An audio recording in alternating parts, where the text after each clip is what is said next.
this fake video of Speaker Pelosi that had circulated online. For those who maybe missed the story, this was a very heavily doctored video of the speaker that was slowed down to make her look like she was inebriated when she was speaking. And so it proliferated. Some sites took it down. Facebook ultimately chose to leave it up. Should they have left it up? Look, at the end of the day, I don't know. As I understand it, there was some private citizen who did this, who had his identity revealed by reporters, and he was subject to a lot of harassment. Listen, at the end of the day, free speech is messy. I mean, the attacks. All right. You don't know if the video should have been taken down. Look, if something is fraudulent, I think that is a valid basis for taking something down. If it is deliberate fraud and it's not clearly satire. Yeah.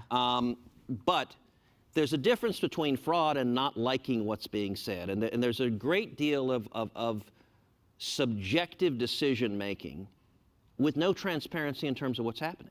To your point about fraud and knowing things are falsehoods and taking them down, how then do you address something like Alex Jones? This is somebody who very publicly was posting conspiracy theories about quite a good number of things, including the shooting at Sandy Hook. At times, it appeared like you had been defending his ability to say that. So let's just start with the basics. What are your thoughts on Alex Jones? Should he have been able to continue to do these things online? I think Alex Jones is a nut. I don't listen to the guy. I don't know what he has to say. But I also don't like that a handful of Silicon Valley billionaires suddenly decided this voice shall be silenced.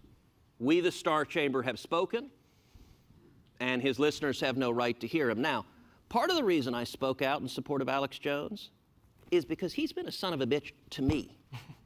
The guy goes on air and routinely accuses my father of killing John F. Kennedy. For the record, he didn't do it, but my dad did take out Jimmy Hoffa. I apologize for that. Look, to be honest, I don't like crackpots that accuse my father of murder. That's why I defended his First Amendment rights. Because the First Amendment is about letting people speak and letting the marketplace of ideas decide. It's precisely because I was defending someone who comes after me to illustrate this is not about my particular policy views being favored. This is about and it used to be, by the way, journalists used to be vigorous in protecting free speech. It's really striking. How many journalists are perfectly fine with the massive power big tech has to censor views? And it may be because the views they're suppressing journalists disagree with. So if they're suppressing pro-life views, look, most journalists are not pro-life, so what skin is it off my nose?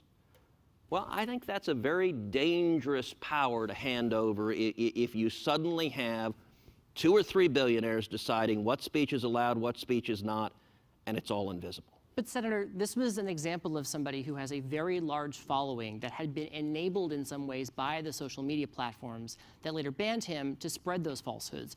You don't think that those companies have a responsibility to sort of limit the spread of that if they can? Well, look, I will note, by the way, because I guess as I understand it, he has a radio show, he's facing slander and libel litigation. And so you do have a legal system.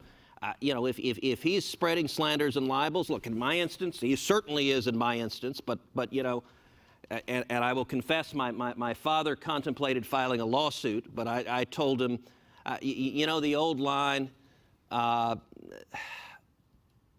never roll around in the mud with a pig because you'll get covered in mud and the pig likes it. Right.